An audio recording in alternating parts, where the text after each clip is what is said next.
Venezuela's executive vice president confirmed the operation of the Orinoco Belt and ratified that the country is making progress in the recovery and growth of its oil industry. In France, the left claims that President Emmanuel Macron is stealing the legislative election from the people by appointing conservative Michel Barnier as prime minister and rejecting to appoint economist Lucy Castex. And in Palestine, Israeli troops end the siege of Jenin, leaving 39 dead, over 139 wounded, and almost total destruction after 9 days. Hello and welcome to From the South. My name is Belén de los Santos, and from the teleSUR studios in Havana, Cuba, we begin with the news. In Venezuela, the Vice President Delcy Rodriguez, who is also Venezuela's Minister of Energy and Petroleum, has toured the Orinoco oil belt to see that the industry continues to strengthen. The facility, one of the most important in the country and named after Commander Hugo Chavez, was toured by the delegation, which also included the President of Petróleos de Venezuela, Héctor Obregón, and in a leading role, the plant's workers. During the visit to the facility located in the south of the country, which extends over 5 states, they reviewed the recovery and development plans and reaffirmed the commitment to contribute to the peace and growth of the country.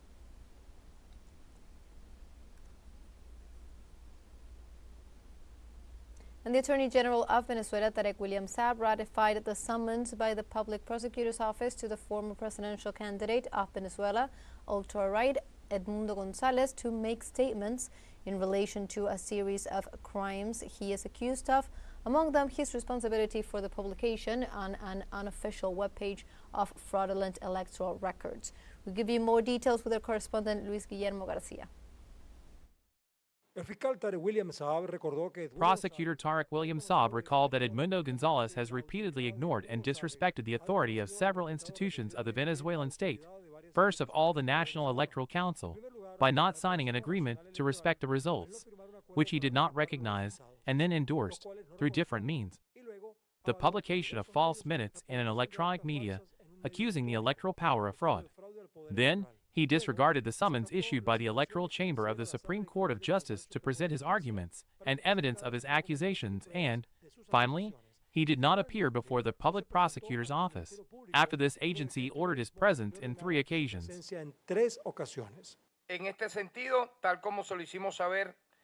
In this sense, as we informed you, the Public Prosecutor's Office ratifies the summons with the arrest warrant in progress for González Urrutia to be interviewed, and ratifies that he is requested and must be presented and brought to justice, as it corresponds within the framework of the Constitution and the law.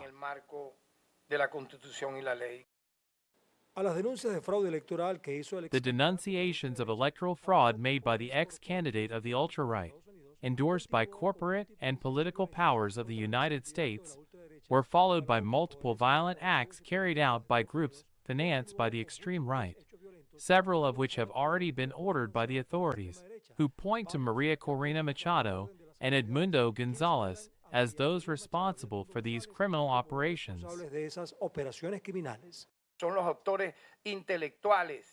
They are the intellectual actors of the death of 27 Venezuelans during the days following July 28 and of having mortally wounded 190, of which 100 are police and military officials, and of having attacked and destroyed 400 state and also private properties, such as schools, high schools, universities, health centers, educational centers. The also president of the Citizen Power, Tarek William Saab, highlights that Edmundo González, through his lawyer, José Vicente Haro, states that he is not responsible for the publication of the false tally sheets, and that this is the responsibility of the unitary platform led by Maria Corina Machado. However, the Attorney General pointed out that it is public, notorious, and communicative that the former candidate proclaimed his supposed electoral triumph based on these fraudulent publications. However, the Attorney General emphasizes that the presence of González Urrutia's lawyer before the Public Prosecutor's Office is a sign that this attorney recognizes the authority. Edmundo González Urrutia recognizes the Venezuelan institutionality. He recognizes the public ministry, which has a value for democracy, because indeed, if he presented himself as the electoral standard-bearer of the most extreme right, and even boasts that he was a diplomat. The least a diplomat should do is to respect the rule of law. To be in the right if he is required and to present his allegations based on an ongoing investigation that has been made public.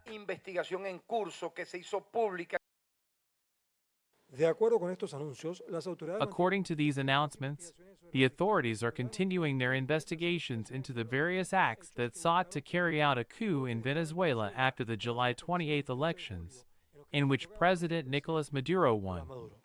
En la cámara de Jesús Romero, Luis Guillermo García Bencomo, desde Caracas, Venezuela, para teleSUR. In other news, Mexico's President-elect Claudia Sheinbaum assured that there is no possibility of suspending the reform of the judiciary, as it is a decision of the people. This is how she responded after being consulted by the media about the beginning of consultations on the reform announced by the Supreme Court of Justice. The president-elect assured that a few people cannot reverse the decision of the Mexican people expressed on June 2nd. She assured that the decision rests in the sovereign power and that it will be for the best of the country.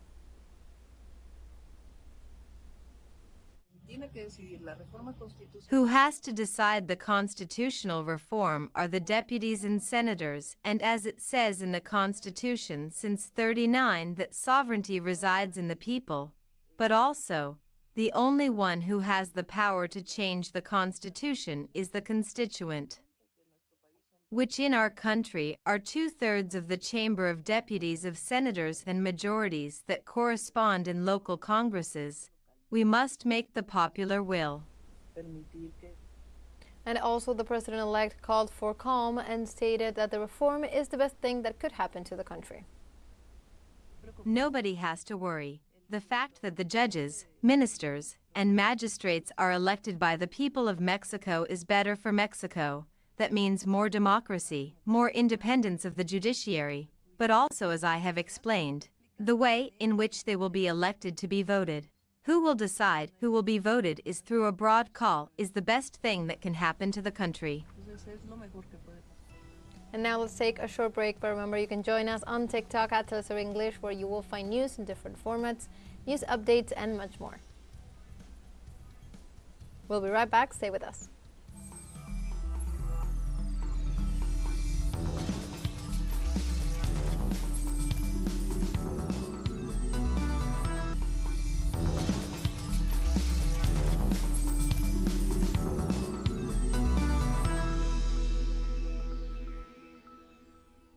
Welcome back from the South. The United States Secretary of State Antony Blinken landed on Thursday in Port-au-Prince, the capital of Haiti. He announced an increase in aid to combat criminal groups, but made no reference to the problems of the Presidential Transitional Council. 2 weeks ago, when he announced the trip, he included as a priority issue the serious accusations of corruption involving members of the Presidential Transitional Council imposed by Washington and Ottawa. However, upon landing, he only spoke of more aid to fight violence and the creation of an electoral council. On Friday, the Secretary of State is expected to hold a meeting with the President of the Dominican Republic, Luis Abinader.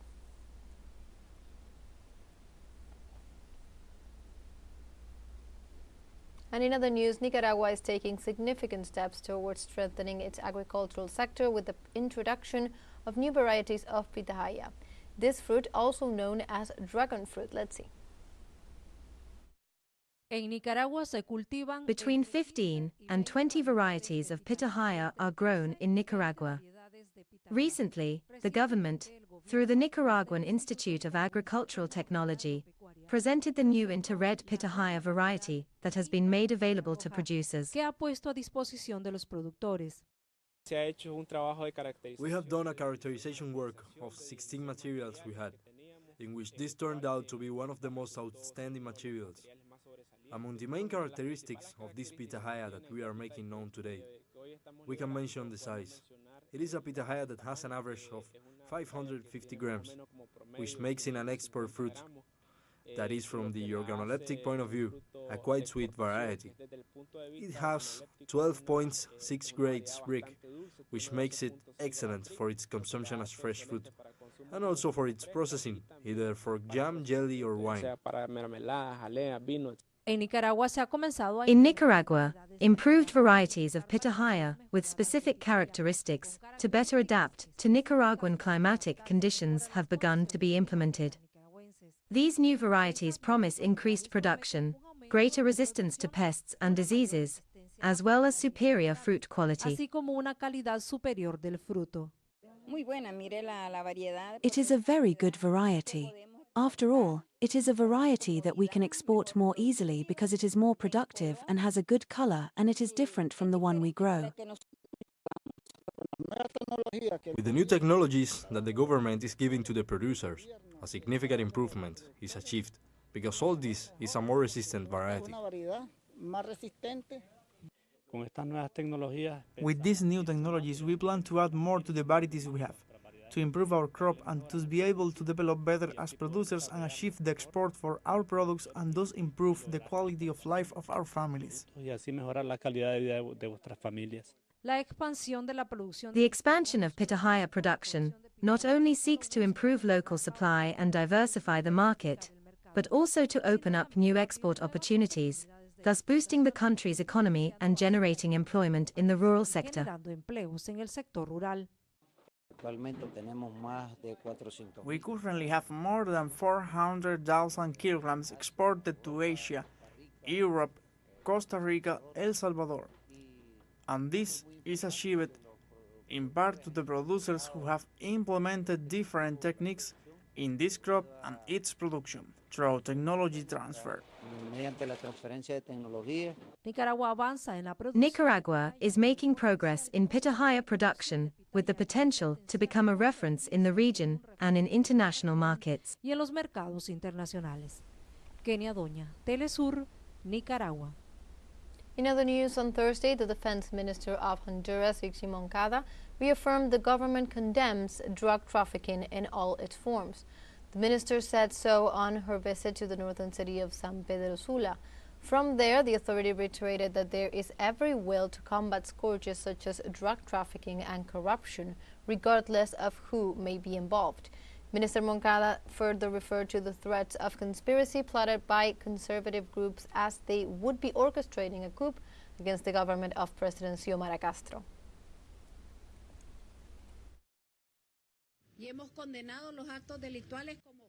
And we have condemned crimes as our philosophy of life, not because someone imposes it on us, neither because someone recommends it, nor because we are officials.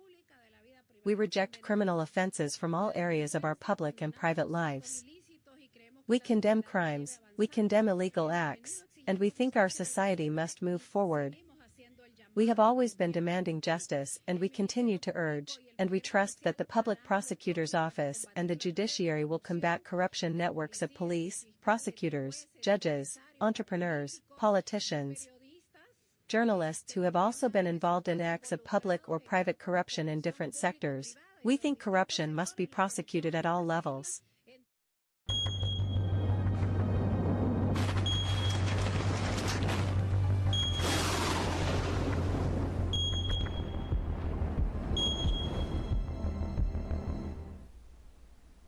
On Friday, Brazilians arrived to the commemoration of the Amazon Day amid severe regional drought and surging wildfires. According to the National Institute for Space Research, over 38,000 fire outbreaks have been recorded throughout the Amazon just in August.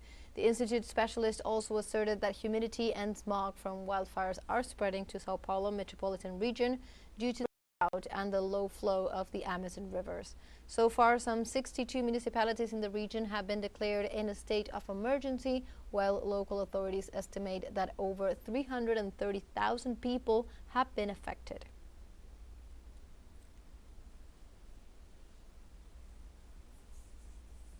And meanwhile, in Córdoba, in the central region of Argentina, the forest fire season has started, prompting the province authorities to declare a state of disaster. Precisely, the governor of Córdoba, Martín Yarillora, informed that the fires have consumed 12 hectares of land, affecting the states of Calamuchita, Punilla, Colón, and Santa Maria, and added that they are working to reduce the damage and help the victims.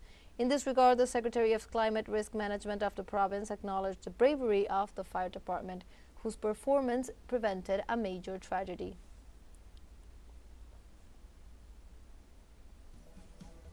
And we have a second show break coming up, but before we invite you to visit our YouTube channel at teleSUR English, there you will be able to rewatch our interviews, top stories, special broadcastings, and more. Hit the subscribe button and activate the notification bell to stay up to date on the world's most recent events. Final short break, don't go away.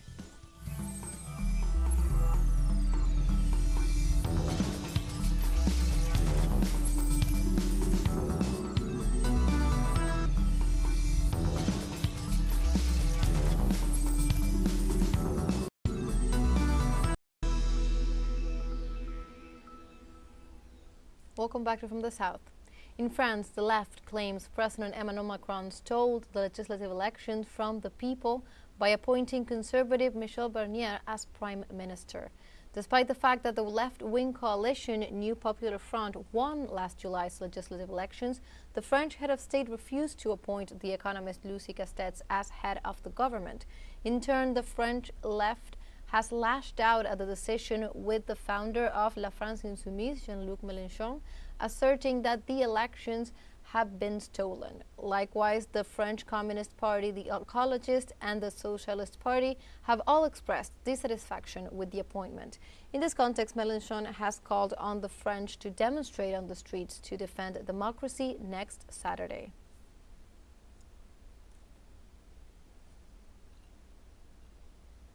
And in other news, the government of Russia announced on Friday it will impose restrictions on U.S. media, an action that comes in response to Washington's sanctions against media outlets.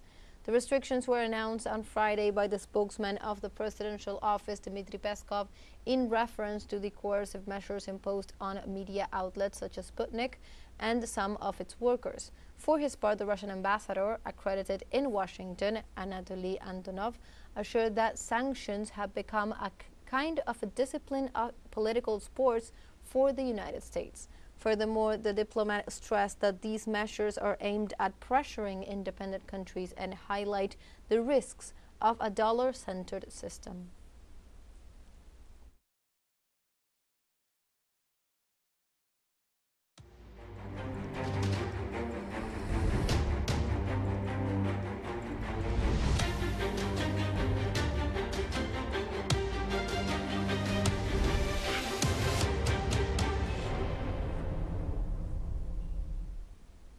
We go now to Palestine, where after carrying out the largest military incursion into the occupied territories since the year 2000, the occupiers' troops left Jenin, leaving death and destruction in the wake. The end of the siege of the city and its refugee camps has been confirmed by local authorities. They have also certified that the genocidal army has withdrawn from the vicinity of the government hospital and the Ibn Sina hospital, where they had been stationed since the invasion of the West Bank that began on August 28th.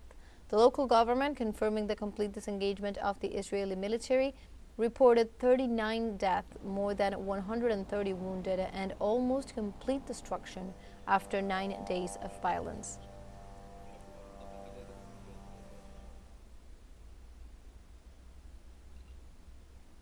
And we stay in Palestine as health workers started vaccinating children against polio in the southern Gaza Strip on Thursday, after concluding the first phase of the immunization campaign in the territory's central areas.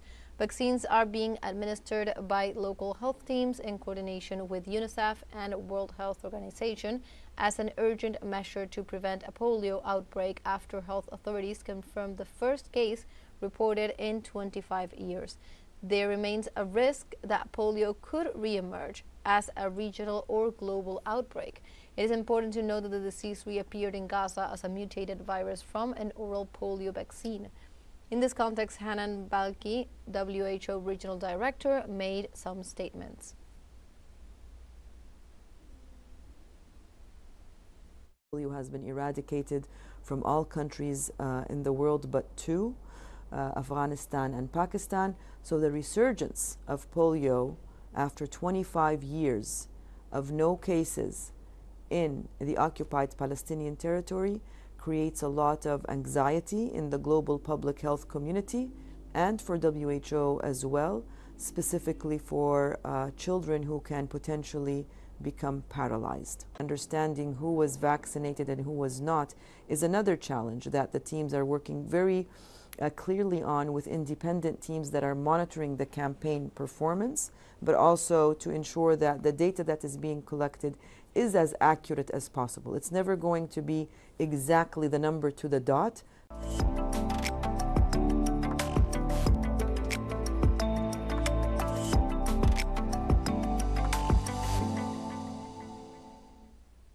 And Palestine is a country with an extensive and rich tradition in the art of embroidery. Let's know a little more about this tradition.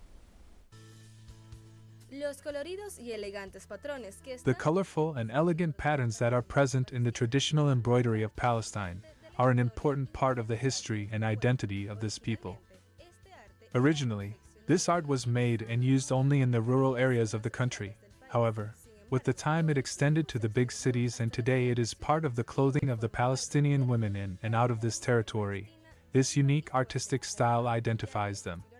From a long dress, jacket, pants, veil or headscarf, each one of these garments has an embroidery handmade by a Palestinian woman.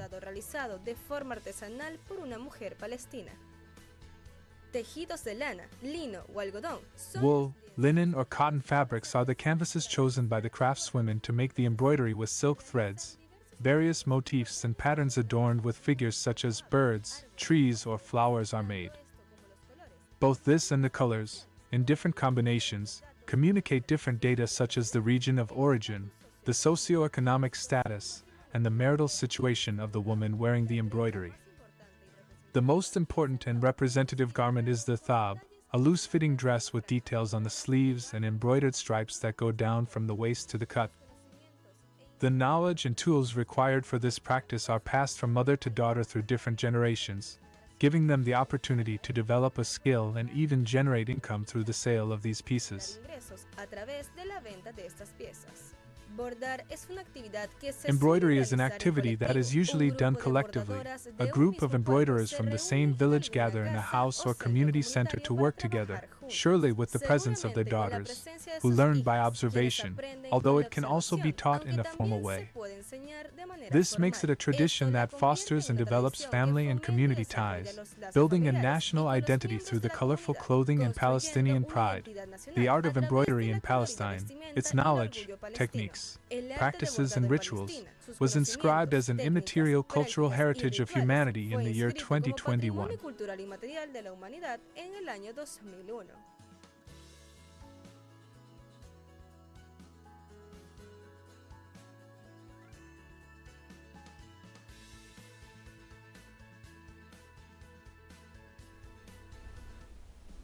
And like this, we have come to the end of this news brief.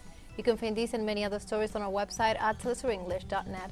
And also join us on social media. We are on Facebook, X, Instagram, Telegram, and also on TikTok. For TeleSUR English, my name is Belén de los Santos. Thank you for watching.